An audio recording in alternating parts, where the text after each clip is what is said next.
10 freaking years, and it's been hell of a ride. And one of the most common questions I get is like, can I see it or does it look normal?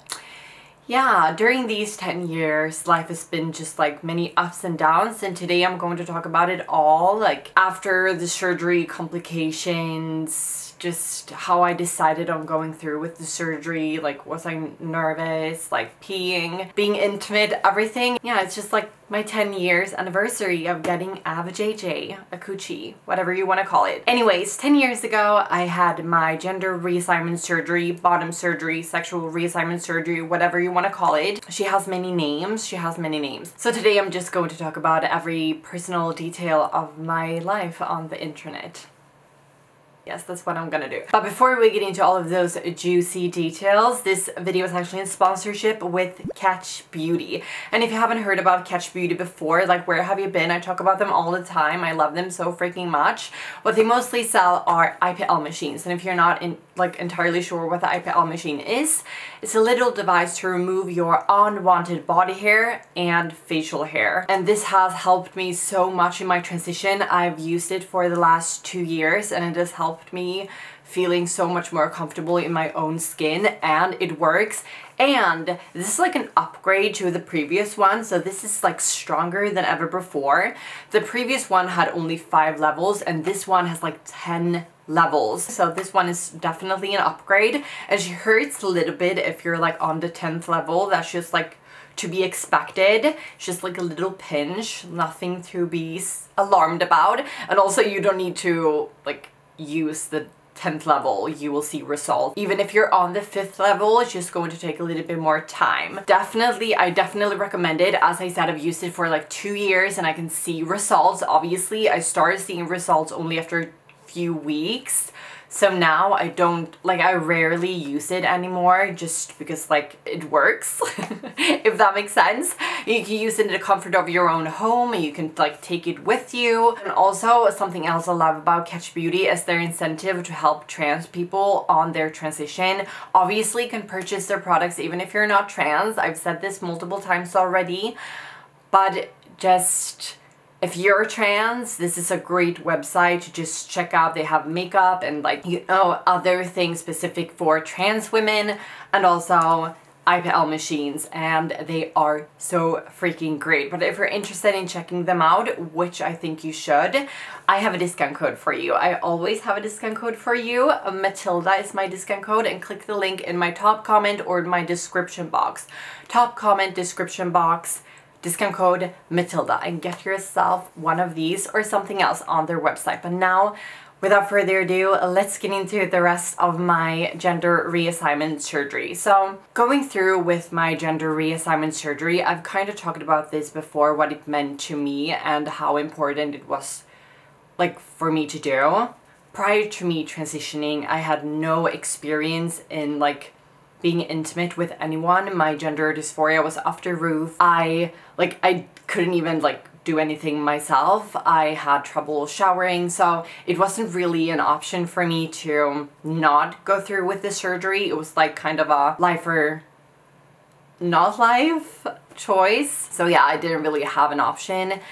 So going through with the surgery was definitely nerve-wracking, but something I had to go through with to be myself and to live in like normal life. Honestly, I've talked about this before, that me going through with the surgery was manageable. I mean, the pain level was manageable and it wasn't as I expected. I expected me to just like wake up screaming in pain and like agony, like, you know, dramatic. I was literally expecting Hollywood dramatics when waking up, and that didn't happen. When I woke up, they asked me what like my pain level were, and I don't really remember exactly what I said. I think I've talked about this before in some previous video closer to that date because I can't remember anymore.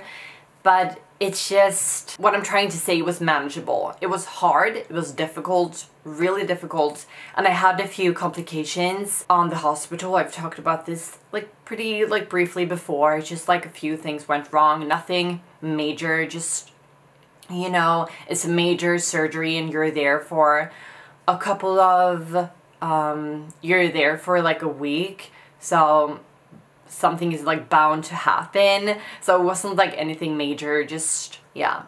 And I was on a lot of drugs. And that made it more manageable, obviously. Like the worst things I experienced in the hospital was because of like the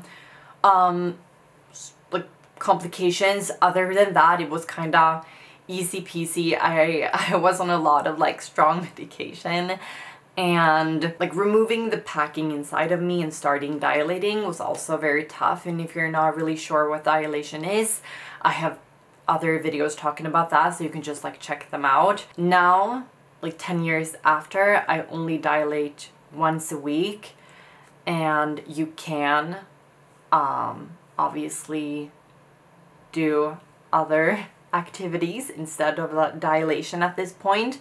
The first year you need to dilate a few times a day, but now I can if I, yeah, like, you know, just like changed it up a little bit.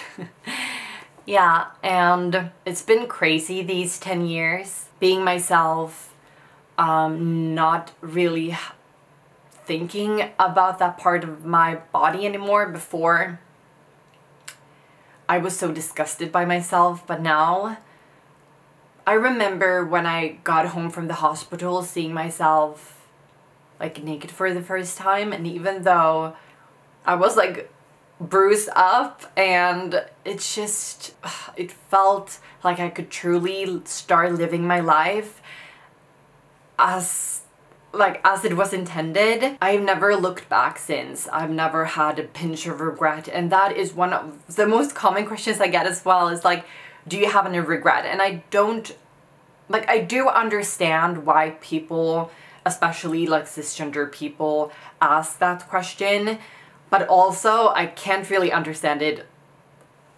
Like, it's not like if you meet a person and they have had like eye surgery, you're not like, the first question you ask is not like, do you regret having your eye surgery? Like, was it painful? Like, I don't really understand that sentiment of like asking people such personal questions about their transition and how they identify.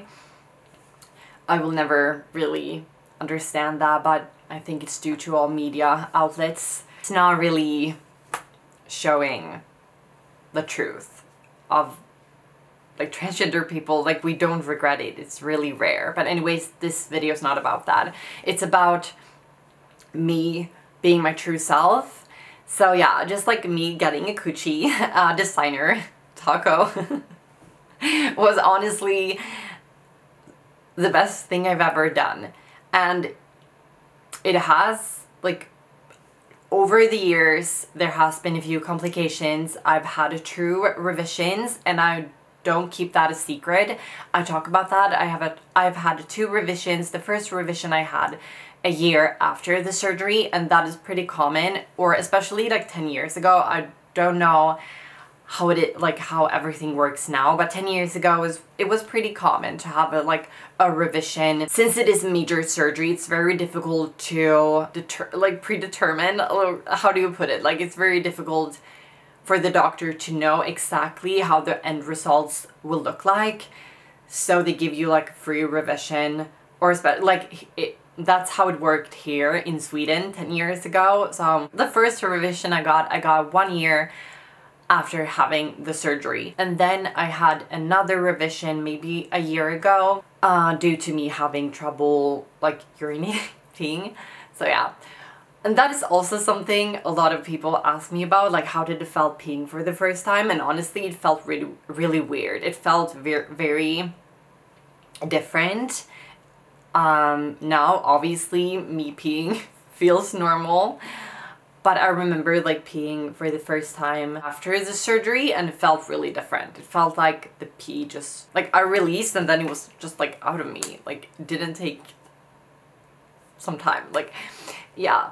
Anyways, it felt different. That's what I'm trying to say. But what this video is about is more a celebration, to celebrate my vajayjay, to celebrate me becoming my true self and celebrating my transition. It's not so much about like me like answering questions. It's just, I wanted to make this video because this milestone is very important. And when I transitioned back in like, what was it, like 2013, like there weren't many people with YouTube channels about this. It was like TikTok didn't exist and Instagram was not about trans people. It was more about like showing off like your Tumblr lifestyle. So I didn't really have someone to look up to. I didn't really have anyone that had gone through with the surgery and been happy. And that's why I make this video. I'm creating this video as like, not like, I don't want to say that I'm like an inspiration, but what I'm trying to say is like, I'm trying to show you that life can be great. Like life can happen for trans people as well. Like we're not forced to live in the prison of our old bodies for the rest of our lives. Like it can be better. And for me, it did. Like everything, me having that surgery was such a life-changing decision, and I would never take it away. Even if I ended up having to have like one revision every year, I would still go through with it in order to be myself. That's just like the truth. I would never go back. I could never go back. It's not possible. It changed the course of my life forever, and it made me so much more comfortable in my own skin. And it doesn't matter what anyone says. I know that it looks normal. I know like every woman out there looks different down there, and for me it's not different. I am different. We're all different. We're all unique. And it looks normal. It looks like a real vajayjay because it is, like it is vajayjay. Being comfortable going into a locker room. I mean, I'm never going to be comfortable in a locker room. I hate locker rooms. I hate showering in front of other people. What I'm trying to say is like that was impossible, even though it's uncomfortable still. Like I can go through with it and no one is like looking weirdly at me, and they don't know. I can like go through life as a cis passing transgender person and just like be myself. I don't have to think about that part of my body, as I said. And the first time I was intimate with someone, that was such a normal experience for me, you know. Undressing for the first time in front of another person is kind of human. To feel that naked, and not naked in the sense of being naked, but just like showing yourself to someone else, that is such like a human experience, and I never thought that I would have that, but I did. It was not horrible. It wasn't like painful or anything like that. Obviously, you know, the first time is not like the prettiest one. Like it's not like cute. I mean, she's not doing cutie, but it's just, what I'm trying to say is like having this surgery made me feel like I could have normal human experiences, and I was not the odd one out. I was not different, even though we're all different. I didn't feel, and I don't feel very different in my everyday life, and that surgery was a big part of that, just helping me go through life and having normal human experiences and not having to think about what who I was born as or whatever. Like I can just be me, if that makes sense. Anyways, I think that was all. Thank you so much for watching, and don't forget to check out Catch Beauty. They definitely work, and use my discount code Mathilda and click the link top comment description box. But yeah, thank you so much for watching, and I'll see you in the next one. Bye guys!